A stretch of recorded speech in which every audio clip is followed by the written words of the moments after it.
Welcome back to the Physics of Faith podcast. I'm Tommy. And I'm Tim.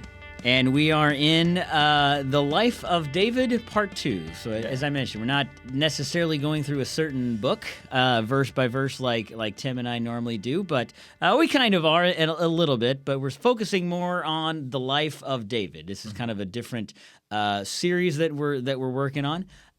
Just not trying to do something a little different. So good, going through the life of David. So this is kind of our second week of that, and so we are in the book of 1 Samuel, and basically we're going through chapter 17 today. We're not going to go through the whole chapter because it's 58 verses long, so it could take a while.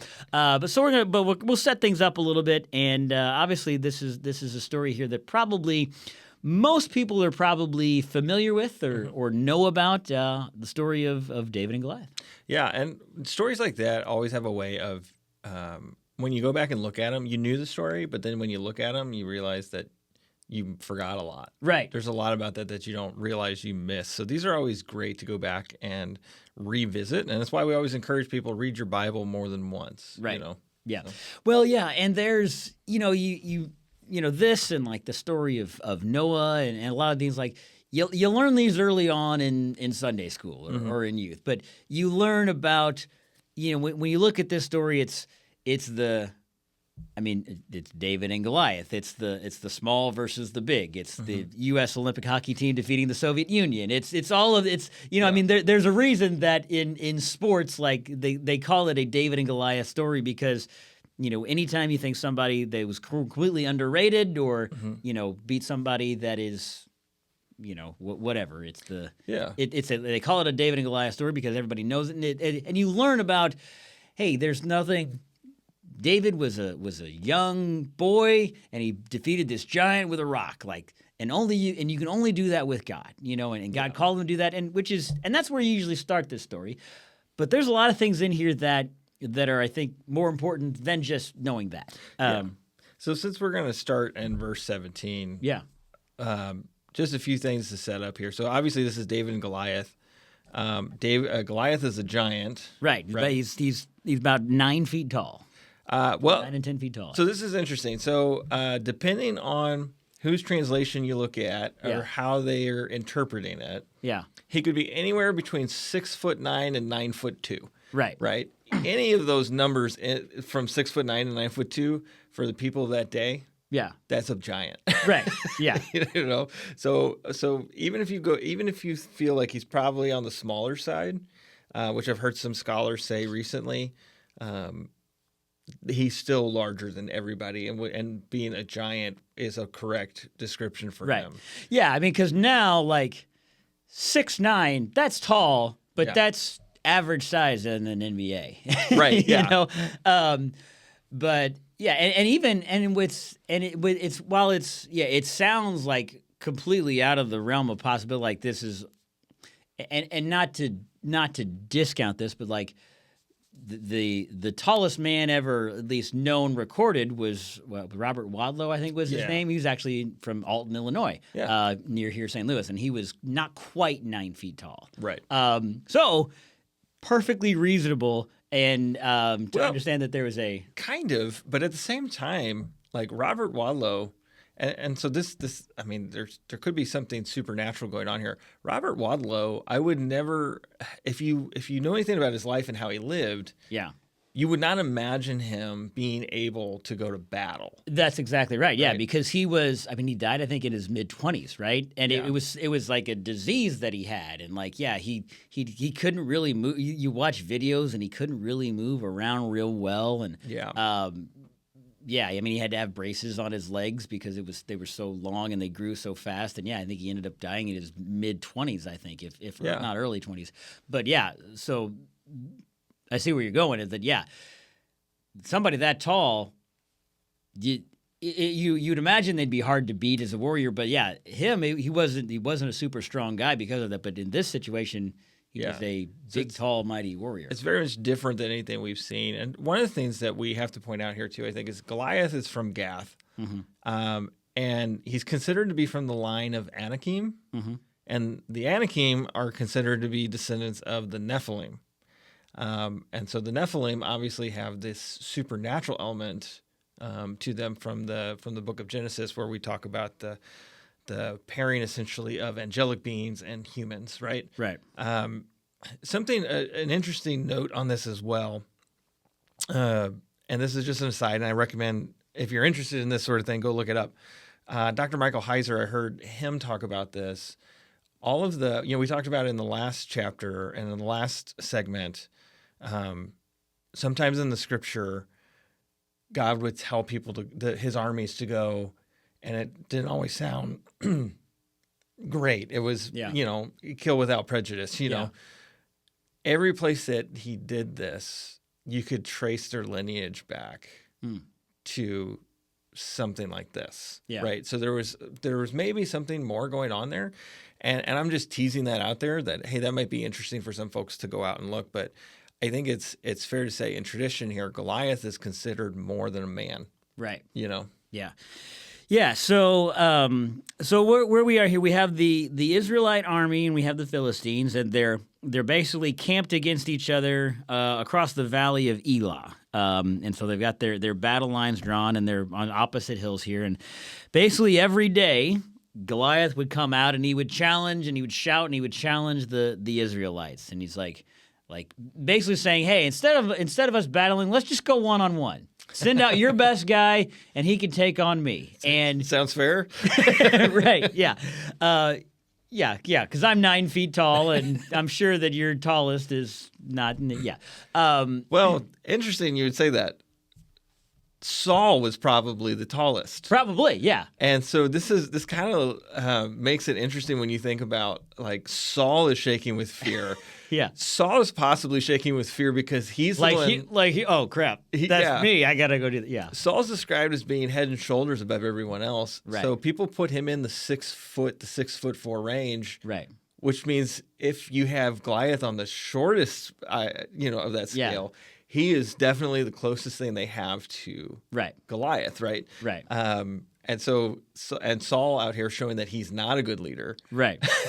Well, and it's also important to know that at this point, the Spirit of God had left him at this point. That's a great point, yeah. And so of course he's going to tremble with that, because at that point, and I think that what the other thing that's important here is this is like, obviously you're big into sports, and obviously I am too, and you think about trash talk. Like wide receivers and defensive backs. That's the worst talk, yeah. And basketball players that you hear, they're all about trash talk and getting into the guy's head. That's exactly what Goliath is doing here. He's before he even swings a sword or does any type of physical battle, he's getting in their head, and he's making them fear. And so it's hard to fight when you're afraid, especially when you're like, oh my gosh. And so this is literally just not spiritual warfare, but it's word warfare, and he's psychological. That's the word. I couldn't think of it, but yeah.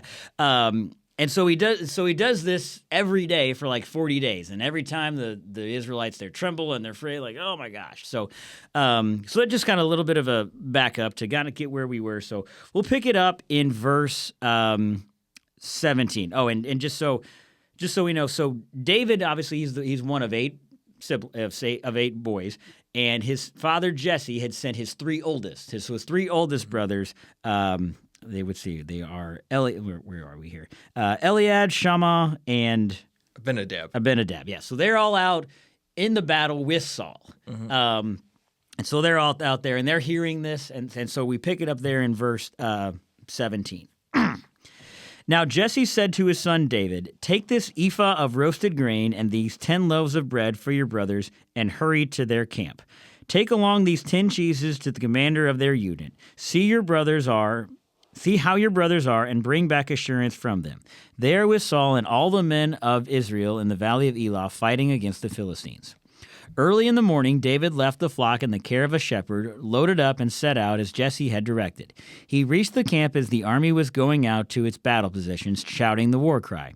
Israel and the Philistines were drawing up their lines facing each other.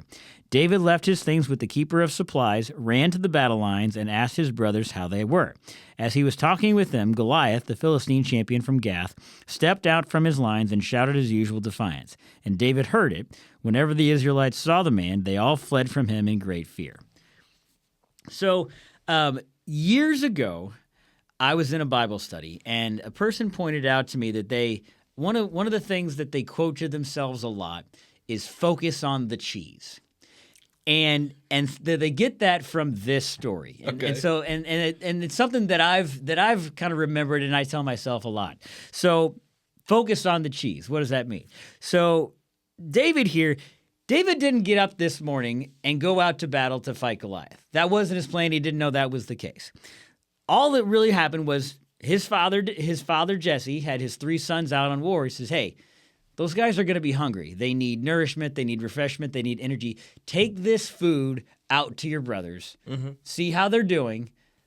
Go help them out, and then come back." And David said, "Okay." And that's all David was doing that morning. All he was doing was just obeying his father. He's like, "Hey, they need this. This is necessary." And so when this person said focus on the cheese, or when I tell myself focus on the cheese, focus on the little things. When we do all of the little things and are obedient to all of the little things that God calls us to do, that is when he is going to put us into bigger positions. He could have I'm not going out there. That's not important enough. There are plenty of times when things seem unimportant or not necessary or below us, or that we don't want to do or whatever. But it's important. And so if he hadn't done this little bitty thing, this small, seemingly insignificant thing, he wouldn't have been out there to hear Goliath and to do what he would end up doing. Yeah, that's good. I like that a lot. I think Jesse, he sent the food out there as a way to get word back that his sons were okay, Yeah. But to your point, we often don't want to do something unless it's going to be the grand thing. Right. And it's interesting. All the people that were out there to do the grand thing were afraid. Yeah. But the guy who was about doing his business, the guy who was about doing what was assigned to him, he was the one who could see past that. Right. And so I like that a lot. I think sometimes in modern life, we go to work, we go to church, we go to do things with friends, whatever it is. We're going through the motions sometimes, and sometimes it feels like this isn't important. This isn't fulfilling. This isn't good work. But the adventures come when the mundane gets interrupted. Right. So if you're not about doing the mundane, it never gets interrupted. Right. But to your point, doing the mundane oftentimes prepares us for doing the big thing. Right. So I like that a lot. I'd never heard that before. That's really good. Well, So and last week I talked about how a plumber from New Mexico was living in the White House, and not to discount plumbers, but again, and I'm not, because again, even a church can have plumbing issues. Any job is important, and especially when you do it, whether it be in a church or just do what you've been called to do, no matter how you're doing it, and you do it for the Lord, it's important, and God can use that. We have we have a team here that's basically just cuts the grass every week, and it's our lawn mowing team, and even when we look at them and we talk about and we look at the leaders of that ministry and the people that in it, cutting the grass may seem insignificant, but we consider it important because, one, the grass is one of the first when people come to our church, that's one of the first impressions people have is you see the grass at our church before you even pull into the parking lot, so that's one of your first impressions of us. So we want that to look good. And so, we tell folks that are cutting the grass, you're not just cutting the grass because you're cutting the grass. You're cutting the grass to take care of God's house. Yeah. And we hope and we pray that in that you'll find that you'll use that as an opportunity to worship God. We hope that in those moments when if somebody who's a guy who just thinks he's coming to cut the grass, he can use that as a time to make friends on the team, or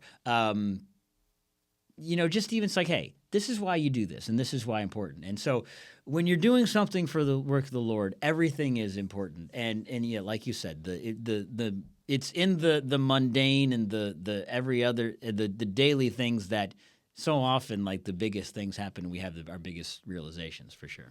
Yeah. So where was it? So obviously David he leaves the sheep, and he leaves them with the shepherd. He's given a job to do, and yet he's also not going to shirk on his other duties. So he's still going to make sure that the sheep are taken care of. So he leaves them with a shepherd, and he goes out to do what his father's asked him to do. And so we pick it up in verse 25.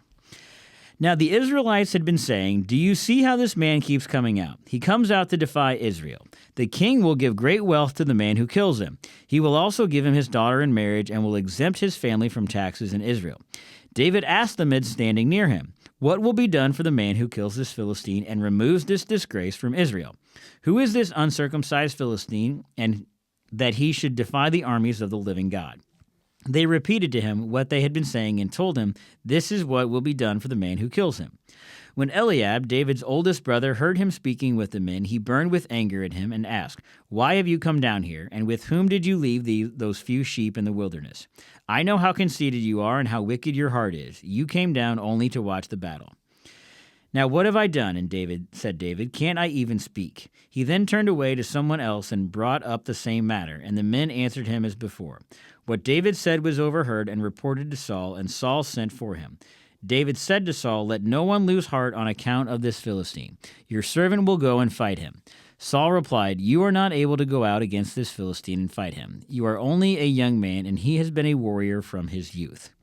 But David said to Saul, "Your servant has been keeping his father's sheep. When a lion or bear came and carried off a sheep from the flock, I went after it and struck it and rescued the sheep from its mouth. When it turned on me, I seized it by its hair, struck it, and killed it. Your servant has killed both the lion and the bear. This uncircumcised Philistine will be like one of them, because he has defied the armies of the living God. The Lord who rescued me from the paw of the lion and the paw of the bear will rescue me from the hand of this Philistine." Saul said to David, "Go, and the Lord be with you." So David goes out and he's delivering the food to his brothers, and Goliath comes out as he had been doing, and he challenges and he says all these things, and David loves the Lord, and he gets a little offended. He's like, who is this? I love how he says, "Who is this uncircumcised Philistine?" Yeah. He's like, this guy doesn't get to say this stuff about us and about our army. Yeah. Well, I mean, the point of the uncircumcision is like, you don't even have a covenant with God, bro. Yeah. Like, you don't get to talk about God's people. Yeah. And this is the thing that David always brings it back to is that they're the armies of the Lord. Not that they're the armies of Israel, but that they're the armies of the Lord. The idea was that Israel was set up as God's nation, right? So everything about it belongs to him. And so when you come against them, you're coming against the creator of all things, right? Yeah. And David's like, you can't do that. Yeah. Like, don't do that. Right. Yeah. Yeah. Yeah. And as you mentioned here, so he goes out and his oldest brother, Eliab, is annoyed. He's like, "What are you doing here?" Basically. Yeah. And I'm an only child, but I do have friends who are part of several brothers. And you can hear an older brother saying this. When you think of 8 brothers, you could hear the oldest brother saying this to "What are you doing here? Yeah. Like, this is for the men, not for you." Yeah, I think that's a good point. I think too, when we go back to the last chapter, Eliab was the first seen and the first passed on, right? Right. And so they go through 7 brothers, and then they anoint David. Yeah. And we kind of talked about this. Like, we don't know that David knows what he was anointed for. Right. Right? We don't know that his brothers know what he's anointed for. We just know that they know he was the chosen one. Yeah. We think about God's done this multiple times in the scripture. I think about like Joseph, right? Yeah. Everybody got annoyed with Joseph because he was the favorite. He got the, right. He got the coat, So now David's the anointed one. Yeah. He's like, I know what you're doing. Yeah. You think you're anointed for something, so you think you have a new sense of importance, right? Right. And you just want to see battle. You just want to see this and be able to call yourself a man. Yeah. Stop playing games. This isn't a game. Yeah. And I think this is the thing. Eliab accuses David of having his heart in the wrong place. Right. When Eliab was judged by God, Samuel saw him and said, "Well, this guy looks great." Yeah. And God was like, "Not him, because I judge by the heart." Right. So I think it's telling. A lot of times that we hear this. Sometimes the accuser is oftentimes pointing back at themselves. Yeah. In a lot of ways, one finger at you is three back at me, right? So I guess if you have the thing, if you got that thumb's got a bend, kind of, yeah. Right. So I think I find that very interesting. Yeah, and I also find it. I also love that he not only was he annoyed that he was there, but he asked him like, "Who'd you leave the sheep with?" Right. Or like, why'd you leave the sheep? You're living like he said. Like, not only are you here and you shouldn't be here, you're not doing the lowly thing that we've told you to do. Right. You know? Yeah, absolutely. Which it's interesting. They covered that already, and he made sure they were taken care of. Right. So he had done his job. But David also sounds like a younger brother here. Yeah. A little bit, because David's like, what? I'm just asking questions. What, am I not allowed to talk to people? Right. I can't just do this? And what does he do the second Eliab gets done? He turns around and asks somebody else the exact same question. he already got his answer. He just keeps going around. What's this guy saying? What are we supposed? How does this happen? He does it so much that word gets back to Saul. Yeah. So. Yeah. Eliab has a point in a sense that David is a little annoying in this moment. Yeah. Oh shoot, what was I going to say? You brought up something that is it didn't even occur to me, but that like it is interesting that what God does with the youngest of children. Yeah. Like David was one of 8, and he was the youngest. Mm-hmm. Joseph was the youngest of 6, 7. I can't even remember. I forget how many came after him. Yeah, but and like because I guess he wasn't the youngest, was it? He wasn't quite the youngest, but and because like the youngest was the one who comes, and this is a whole different scripture, a whole other podcast for another day. Yeah, was the one that he like holds ransom kind of as a joke, not as a joke, but as a trick. Yeah. To get them to all come back and see who he is. And so he can take care of his family. Yeah. Well, yeah. And it was because like in that day, like there was the order of birth and the oldest son, that was a big deal. Yeah. And we'll talk about this later on. Like, for the next king of Israel should have been Jonathan, Saul's oldest son, right? Right. And obviously we'll get into this, but there was a big deal with being the oldest son, with the oldest son. Mm-hmm. You see. You see about the prodigal son. Mm-hmm. was the youngest, and the oldest was there, and the youngest goes off and he gets rid of all of his inheritance, and he wastes it all, and then the oldest kid's like, what? And it's so the oldest son was a big deal, and he was like the next supposed to be taking care of the family, and so here he is trying to take care of not just his family but the nation of Israel, right? And he's got his little brother pest running around there. Exactly.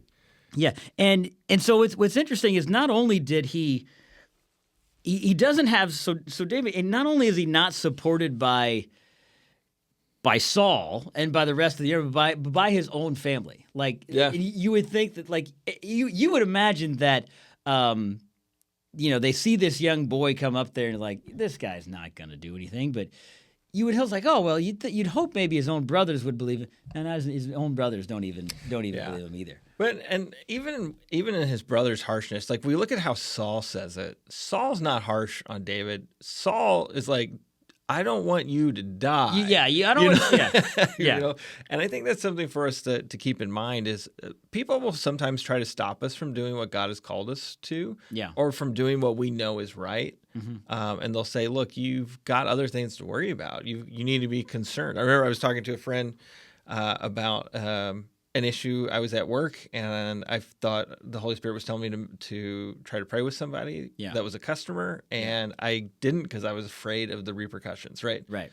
And I had a good friend tell me, like, well, you've got to be concerned about your family and where they're going to eat. Well, David's point here was like, I don't need to be concerned about those that God is concerned about because God has already taken care of it. Right. God will cover us. God will cover me. If I lose my job, if I lose my life, whatever that might be, this can't stand because it stands against God. Right. Right. And I think that's the thing that we have to remember. It'll be good. It'll be good natured sometimes, and other times it'll be accusatory. Yeah. But when people try to tell us not to do what's right or not to stand up for God, we shouldn't listen. Right. Yeah. Yeah. For sure. Yeah, and you talk about what Saul said here. Yeah, and you're right. It wasn't that he says, you're just a young man. Yeah, and he's been a warrior since his youth. Yeah, and in my version it says you're just a youth, and he's been a warrior since his youth, which is pretty telling. Like he was doing this since before you were born, son. Yeah. And I love obviously what David says here. He says your servant, which I love. Like your servant has been keeping his father's sheep when a lion. He talks about how when a lion came off and carried it, he went after it and he fought. He protected the sheep from a lions and a bear. And this just shows you that God has been preparing David for this long before it's written about in here. Yeah. David was fearless, and these are like. I mean, if I'd killed a bear, I might feel better. Yeah. But I think, again, the thing that shines in David's character is that he's not like boasting. Right. Because he could have led with that. Yeah. Right? He only uses that as his defense of don't look down on me. I have accomplished great things. Right. But I've only accomplished them by the work of God. Yeah. Right? Like the glory is still God's, right? Yeah, for sure. Yeah. Okay, so we'll pick it up in verse 38. Then Saul dressed David in his own tunic. He put a coat of armor on him and a bronze helmet on his head. David fastened on his sword over the tunic and tried walking around because he was not used to them. I cannot go in these, he said to Saul, because I am not used to them. So he took them off. Then he took his staff in his hand, chose 5 smooth stones from the stream, put them in the pouch of his shepherd's bag, and with his sling in his hand approached the Philistine. Meanwhile, the Philistine, with his shield bearer in front of him, kept coming closer to David. He looked David over and saw that he was little more than a boy, glowing with health and handsome, and he despised him. He said to David, "Am I a dog that you come at me with sticks?" And the Philistine cursed David by his gods. "Come here," he said, "and I'll give your flesh to the birds and the wild animals." David said to the Philistine, "You come against me with a sword and spear and javelin, but I come against you in the name of the Lord Almighty, the God of armies of Israel, whom you have defied. This day the Lord will deliver you into my hands, and I'll strike you down and cut off your head. This very day I will give the carcasses of the Philistine army to the birds and the wild animals, and the whole world will know that there is a God in Israel. All those gathered here will know that it is but not by sword or spear that the Lord saves, for the battle is the Lord's, and he will give all you into our hands." Boom! Great speech, David. Yeah, it's right. Yeah. So going back a little bit. So Saul says, "All right, well, if you want to go out, I'll let you go out." Yeah. But he wants to protect him. He's like, "All right, well, you got to have all this and you got to have this." And it's like a 7-year-old walking around in his dad's shoes, right? Right. Yeah. Yeah. You got to look the part, David. Yeah. You got to wear the armor of a warrior, and he can't. You get that impression of the kid in his dad's clothes, or like the kid that goes out to play in the snow, and you've got him so wrapped up he can't even move his arms down. Yeah. David's like, this is not who I am. This is not what I know. Yeah. I can't wear this right here. I haven't trained in this. Yeah. Yeah. Yeah, for sure. I mean, if you can take out a lion and a bear with a staff, like with a shepherd's staff, I mean, you could probably handle a big dude. Right, yeah. And I think it also comes back to this conversation that we keep having over and over again. David didn't need to look the part. Right. He needed to trust the God who created him for this moment. Yeah. Yeah. Yeah, and so he forgets all of that, and he goes out there, and I love that he looked down to David, and he saw that he was no little more than a boy, glowing with health and handsome, and he despised him. Like he was so offended that they would just send this gnat, like when he looks out to him, and that it made him angry. Yeah. Well, one of the interesting things here too is he's like, well, he's a young man, he's handsome in appearance. Yeah. The word here that they use, where he says, "Am I a dog that you come at me with sticks?" is interchangeable with the same word that they would use to describe a male homosexual prostitute. Okay. Right? So there's also some of this is like, I mean, this is kind of becomes locker room talk, right? Bit, what do you think I am? Like, did you think I would be distracted by him? This is not who I am. And this is honestly, this is offensive that this is who you would send out here to fight me. Right. You know? Yeah.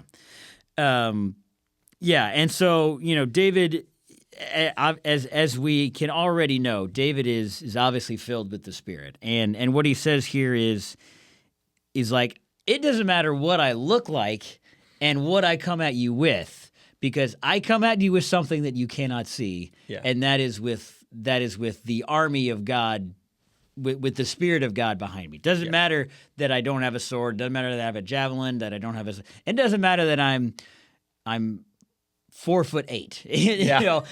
I'm literally half your size. God has sent me here, and that's all that I really need. Yeah. You got Ray Lewis over here, and like, why are you sending a peewee quarterback out here, right, to play against me? Yeah, it's amazing. But David is so incredible in this that he understands. My weapon is not my sling. Yeah, my weapon is not my staff or my sword or my lack of sword. You put all your trust in your weapons. You've got a whole person that just carries your shield for you, right? Right, like. This is your display of greatness, right? Your weapons, your armor, your shield, your shield bearer. Look at how great and intimidating Goliath is. Right. And David's like, you've got nothing on that guy, right? You've got nothing on the God who created all things, and you dare speak badly about his people or about him? You think that your gods will deliver us to you? I don't think so. Yeah. And like, this is that one moment of righteous indignation that like always gives you goosebumps when you think about it, right? Yeah. Like, because there's something here. David's not offended on his behalf. David's not upset that he wants to necessarily kill him. Right. David is like, you're blasphemy, bro. Like, you can't challenge God like this. Yeah. And that's the thing that gets him like so worked up, and I love that about this passage. Well, and you know what? What I love here is that David actually uses Goliath's own words. So Goliath says, "Come here, I'll give your flesh to the birds and the wild animals." And then later on, a few verses down, David says, "This very day I will give the carcasses of the Philistine army to the birds and the wild animals, and the whole world will know that there is a God in Israel." Yeah. Right. Yeah. And you're right. He basically says, what you think you're going to do is what's going to happen to you. And not just you. Yeah. Everyone around you. Your whole army. Yeah. And his point was not for the glory of him or for the glory of Israel. It was for the glory of God. Everyone will know, not that David is strong, not that Saul has a great army, but that God is God in Israel. Yeah. Yeah. And he says, he says in verse 47, all those gathered here will know it is not by sword or spear that the Lord saves. Yeah. And I think that's, Dave's like, this is more than just war. This is more than just battle. This isn't just fighting. Yeah. This is like, there is no possible way that I can defeat you, but I'm not going to defeat you with literally, I mean, so obviously we'll say here in a second. He hits him in the forehead with a rock. Right. Yeah. Yeah. And that kills him immediately. I don't know the physics, but I don't know how that would kill somebody that big, but it does. But what he's saying here is it's not weapons that are going to kill you. It is the Spirit of God alone. Absolutely. And there is some talk there that maybe it doesn't kill him. It just renders him unconscious. Yeah. And then... Well, we're going to see what happens. We're going to see what happens here. So let's go into that. So verse 48. As the Philistine moved closer to attack him, David ran quickly toward the battle line to meet him. Reaching into his bag and taking out a stone, he slung it and struck the Philistine on the forehead. The stone sank into his forehead, and he fell face down to the ground. So David triumphed over the Philistine with a sling and a stone. With a sword in his hand, he struck down the Philistine and killed him. David ran and stood over him. He took hold of the Philistine's sword and drew it from the sheath. After he killed him, he cut off his head with the sword. When the Philistines saw that their hero was dead, they turned and ran. Then the men of Israel and Judah surged forward with a shout and pursued the Philistines to the entrance of Gath and to the gates of Ekron. Their dead were strewn along the Shaaraim road to Gath and Ekron. When the Israelites returned from chasing the Philistines, they plundered their camp. So this is the part of the story that you usually don't read about in Sunday school. You just hear about this young boy swinging a sling, and he hits him with a stone, and Goliath, boom, and he dies. And that's usually where you end it. It's like, no, it gets worse. Yeah. Then he runs up, takes Goliath's own sword, his own sword, and he cuts his head off. Yeah.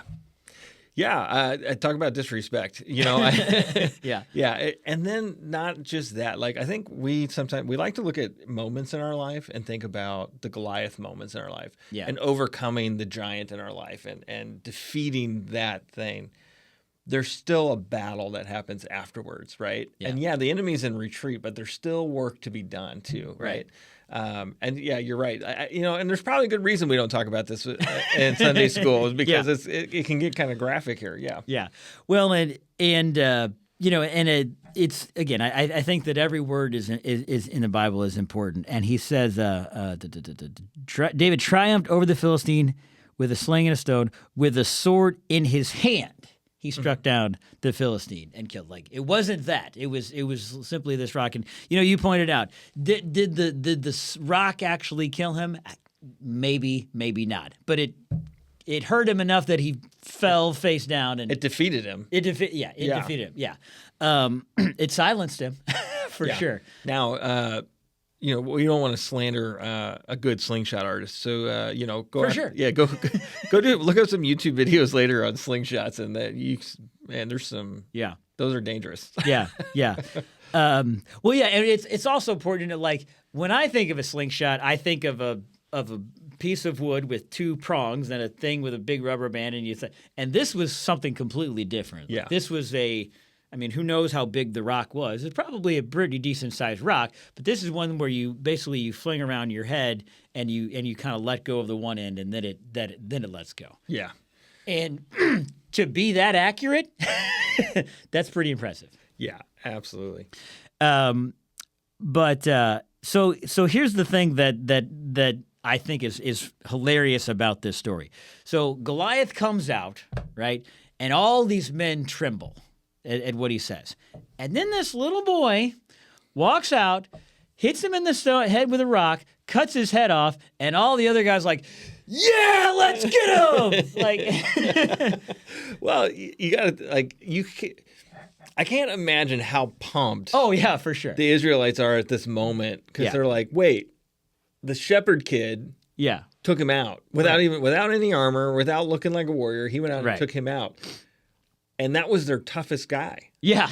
Like, we're screwed. Let's go. And the Philistines aren't even wasting time. They're like, oh, let's go. They turned and ran. Yeah, exactly. And I think that it's, there is something to that in seeing God work through other people. There is, and and I think that's why it's important to be around other people. It's also important to hear other people's stories, because there are plenty of times I've been afraid, and I hear somebody else's testimony, and it encourages me. And when you see this guy that you were afraid of, and you see a young boy cut his head off, that's gonna excite you a little bit. And there's definitely something to that, for sure. Yeah, I think it's interesting here too that the Philistines did not honor Goliath's agreement.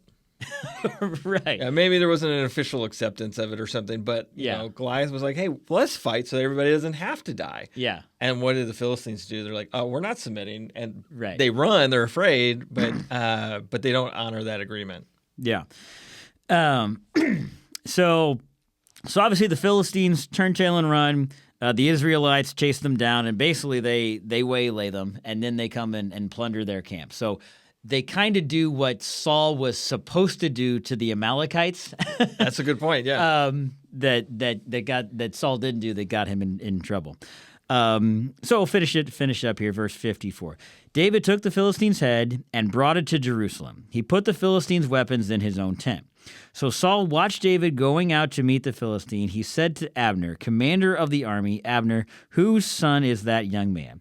Abner replied, as surely as you live, your majesty, I don't know. The king said, find out whose son this young man is. As soon as David returned from killing the Philistine, Abner took him and brought him before Saul, with David still holding the Philistine's head. "Whose son are you, young man?" Saul asked him. David said, "I am the son of your servant, Jesse of Bethlehem." So, yeah, you mentioned earlier that, Saul has David and he likes him. And he plays the harp and he sews him and he likes him. He makes him his armor bearer. And yet through all that, somehow Saul doesn't recognize him.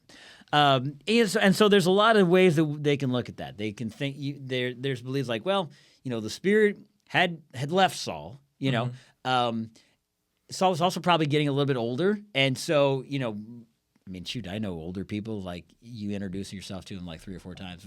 I remember you.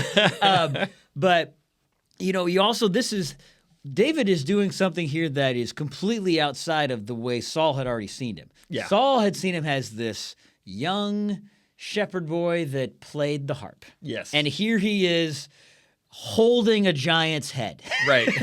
Yeah. I think it's interesting here because some people have suggested that, Saul might have had like a barrier between him and David when David would play. But at the same time, David has spoken to him. He was his armor bearer, so that can't quite be accurate either. Yeah. And there's also the conversation of, well, maybe he doesn't know who his father is. Yeah. There is an element of this reward, right? So, and this cracks me up because in the 2 different versions. So in the one, there's going to be his father will not have to pay tax, is what yours said. Yeah. In mine, it says his father's house will be free. Yeah. Which I think, again, comes back to the idea that taxation is subjugation. Yeah. But that's a different podcast for another day. So that's interesting. But so maybe there's a question here. Well, whose father is he? Yeah. Because he has promised a reward. Yeah. He promised his daughter in marriage. He promised, his family would be all of this stuff. Yeah. Now, when David was originally introduced to Saul, though, his servant said, "I know a son of Jesse the Bethlehemite." Right. So, again, he's been told. Right. And so this could also be a commentary on maybe Saul is just so taken aback. Like you said, he knows him as this guy. He's like, is this the same kid? Yeah. Right? It could be a moment of shock or hyperbole. Yeah. But Abner responds and he's like, I don't know his dad. Yeah. Yeah. And it also, and it also is, it's, you could look at it and say like, well, he asked all that and he's like, but maybe he didn't listen or know well enough to care or pay attention. And I think that's another point of Saul is the king. Yeah. He doesn't care unless you're doing a service for him, right? So he's not really invested in David's life. Right. So how well he likes him, we don't really truly know. Right, because and we talk about how David, he went from the shepherd fields into the king's house. Yeah. But as we see here, David didn't go with Saul out on the battle. Yeah. He was sent by his father Jesse, who he was out tending the sheep, and his father Jesse says, "Hey, go take this to your brother." So David was kind of going back and forth at this point. Like he wasn't necessarily living in the palace with Saul or with Saul. He was going back and forth. So and that's what it tells us at the beginning of the chapter, that he's going to and from Saul to his dad. But he would not have gone to war, which is interesting because he's his armor bearer. Yeah. But he would not. He was not in a sense of duty that he had to go out to war with him. Yeah. Probably because of his age. Yeah, for sure. Yeah. Yeah, absolutely. Anything else to add about that? No, I just think this is one of those great stories from the scripture. It tells us so much about who David was and how we can be like David. The one thing about the story of David and Goliath, you mentioned it before, we always use the term David and Goliath a lot of times in sporting events when we're talking about the team that's supposed to win, the big team, the stronger team, the faster team, that's the Goliath. Right. The team that's not as talented, not as good, not as strong, that's the David. Yeah. The thing that I love about this story is that, again, the life of David, we see this over and over again. It's not what you see that matters, right? Yeah. In the spirit, God is the one in this corner. Yeah. And Goliath is minuscule in comparison, right? And this is how David lived his life. I'm not afraid of the bear or the lion because I serve the God who will deliver me from them and deliver them to me. Yeah. Right. If that makes sense. So that always fills me with so much faith and hope about any trial or circumstance that we might, or anything that God has asked us to do that we're just afraid of. Yeah. Like, this is the kind of thing I like to go back to and say, I can do this because God will give me the favor I need. God will take me where I need to go. God will protect me. God will defeat them. And if he doesn't, I am with him. Yeah. You know? Yeah. And, yeah, as you mentioned, I think that is definitely a theme in this and the life of David. Yeah, it's not about the outward appearance. It's not about what we perceive. Mm-hmm. It is the spirit behind whatever is in someone or something. To use another, I hear this as another sports metaphor. It's not about the size of the dog in the fight. It's about the amount of fight in the dog. Right. And David was not the biggest. He was not the strongest. He wasn't the oldest, but he had something that no one else on either one of those fields is, on Israel or Philistines, and he had the power of God and the Spirit of God behind him. And That's what he knew was where his strength came from. Yeah. Not from his even own sword or his slingshot. Yes. And that same Spirit lives in us today. For sure. Yeah. For sure. All right. Well, that is part 2. We'll be back in a few weeks with part 3. Yeah, look forward to it.